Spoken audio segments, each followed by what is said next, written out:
السلام علیکم، میں ضمیر احمد انصاری اور آپ دیکھ رہے ہیں زیڈ نیوز فار یو۔ عرض یہ ہے کہ آپ نے اپنے YouTube channel Z news for you کو ابھی تک سبسکرائب نہیں کیا ہے تو ابھی کریں، اور ساتھ ہی دیے ہوئے بیل آئیکن کو بھی دبا دیں جس سے ہماری آنے والی سبھی ویڈیوز کے نوٹیفیکیشن آپ کو ملتے رہیں۔ شکریہ۔ السلام علیکم ورحمۃ اللہ وبرکاتہ۔ آپ نے جمعہ کی فرضیت کے تعلق سے جو حدیث آتی ہے اس کے تعلق سے پوچھا ہے کہ اس میں بچے، عورت، غلام، مسافر وغیرہ کا ذکر ہے، تو غلام کے حکم میں کون کون آتے ہیں؟ کیا آج جو کمپنیوں میں، آفسوں میں یا کسی کے گھر میں کام کرتے ہیں، نوکر ہیں، کیا وہ بھی اس حکم میں آئیں گے؟ تو نہیں میرے عزیز، وہ لوگ اس حکم میں نہیں آئیں گے، کیونکہ جو غلام ہوا کرتے تھے اللہ کے رسول صلی اللہ علیہ وسلم کے زمانے میں، وہ خریدے جاتے تھے، اور جب ان کو خرید لیا جاتا تھا یا جنگ میں قیدی ہو کر کے آئے اور ان کو کسی کی ملکیت میں دے دیا، تو وہ پوری طرح سے اپنے مالک کے حکم کا تابع ہو جاتا تھا۔ اس کے مالک کے حکم کے بغیر وہ کچھ نہیں کر سکتا، اپنی مرضی کا مالک نہیں رہ جاتا جو غلام ہوتا ہے۔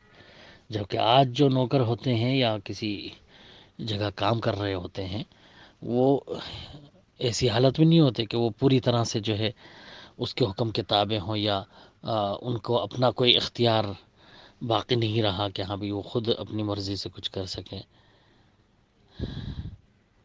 ایسا نہیں ہے، خریدا نہیں گیا ہے، بلکہ اس کو ایک ایگریمنٹ کے تحت جو ہے کام دیا گیا ہے کہ ہاں بھئی یہ کام فلاں تم کرو گے تو تمہیں یہ تنخواہ ملے گی اجرت پر۔ جس طرح سے کام ہوا کرتا تھا، یہ اس دور میں بھی تھا اجرت پر کام کرنا، کہ ہاں بھئی کسی کو اجرت دی اور اس سے کام کرا لیا، وہی ہے یہ نوکری جو ہے اجرت پر کام کرانا۔ غلام ہونا یہ الگ ہے، اجرت پر کام کرانا یہ الگ ہے۔ غلام کو جو ہے اپنا اختیار نہیں ہوتا تھا اپنے اوپر، وہ مالک کے حکم کے تابع ہوتا تھا پوری طرح سے۔ اگر مالک منع کر دے کہ نہیں تو فلاں جگہ نہیں جائے گا، تو کہیں نہیں جا سکتا، تو نہیں جانا ہوگا، اسے مالک کی اطاعت کرنی ہوگی۔ اسی لیے جو ہے اس کو اس سے مستثنیٰ کیا گیا، عورت کو بھی، کیونکہ وہ شوہر کے حکم کے تابع ہوتی ہیں۔ اگر شوہر یہ کہیں کہ نہیں تم گھر میں ہی جمعہ پڑھ لو، نماز پڑھ لو ظہر کی، تو ان کو ایسا ہی کرنا ہوگا۔ شوہر اگر منع کر دے مسجد میں جانے سے تو وہ نہیں جا سکتی، بھلے اللہ کے رسول صلی اللہ علیہ وسلم منع کیا شوہروں کو کہ عورتوں کو نہ روکیں، لیکن وہ تابع ہیں پوری طرح سے شوہر کے حکم پر۔ اور بچہ جو ہے وہ والدین کے تابع ہوتا ہے، اور اس پر جو ہے وہ فرض نہیں ہے، کیونکہ وہ مکلف نہیں ہے جب تک کہ بالغ نہیں ہو جاتا۔ تو بہرحال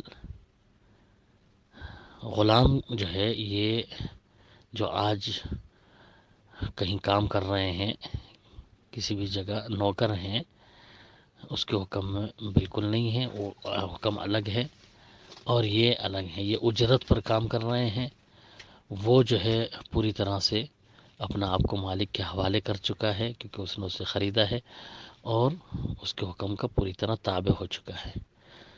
جبکہ یہاں نوکر کو پوری چھوٹ ہے، وہ اپنی مرضی سے کچھ بھی کر سکتا ہے، بس جو کام اس کو دیے گئے وہ اس نے کرنا ہے، اس کی اجرت اس کو ملے گی۔ جو کام پر اس کو لگایا گیا ہے کہ ہاں بھی تو نے فلاں کام کرنا ہے، تو وہ کام کرتے رہے گا۔ ایسے موقع پر جو ہے وہ اگر اس کے کام کے وقت، ڈیوٹی کے وقت جو ہے یہ ہے تو بھی کوئی قانون نہیں روکتا، وہ اجازت لے سکتا ہے کہ ہاں بھی مجھے فلاں وقت جو ہے وہ عبادت کرنی ہے، نماز پڑھنی ہے۔ کیونکہ حدیث بھی ہے اللہ کے رسول صلی اللہ علیہ وسلم کی کہ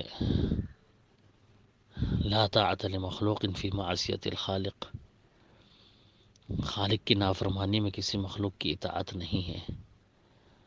تو وہاں پر اس چیز کا خاص خیال رکھنا چاہیے کہ ہاں بھئی اگر وہ مالک یا جس کے ہاں کام کر رہے ہیں وہ اگر نمازیں پڑھنے سے روکتا ہے تو وہ نوکری چھوڑ دے، وہ اختیار رکھتا ہے اس چیز کا، نہیں کرتا میں کام، کیونکہ غلام تو ہے نہیں، غلام تو مجبور ہے کہ جب تک مالک آزاد نہیں کرتا یا اگر کوئی مکاتبت ہوئی ہے کہ ہاں بھی اتنا پیسہ دے گا تو تجھے آزاد کروں گا، جب تک وہ پورا نہیں کرتا وہ آزاد ہی نہیں ہو سکتا، وہ اپنی مرضی کا مالک نہیں ہے، پوری طرح سے جو ہے وہ مالک کے حکم کے تابع ہے۔ یہاں پر ایسا نہیں ہے، یہاں وہ جب چاہے جب مرضی ہو وہ نوکری چھوڑ دے، اگر اس کو مالک جو ہے وہ فرائض الہی ادا کرنے سے روک رہا ہے تو اس نوکری کو چھوڑ دے، دوسری جو ہے کوئی کام ڈھونڈے، اس کو اختیار ہے پورا اس میں۔ لہٰذا یہ اس حکم میں بالکل نہیں آئیں گے، جو کسی کمپنی میں یا کسی کے گھر میں کام کر رہے ہوں وہ غلام کے معنی میں بالکل نہیں آئیں گے۔ اللہ حافظ۔ ایک بار پھر آپ سے ریکویسٹ ہے کہ آپ اپنے اس یوٹیوب چینل کو سبسکرائب کریں، لائک اینڈ شیئر ضرور کریں۔ شکریہ۔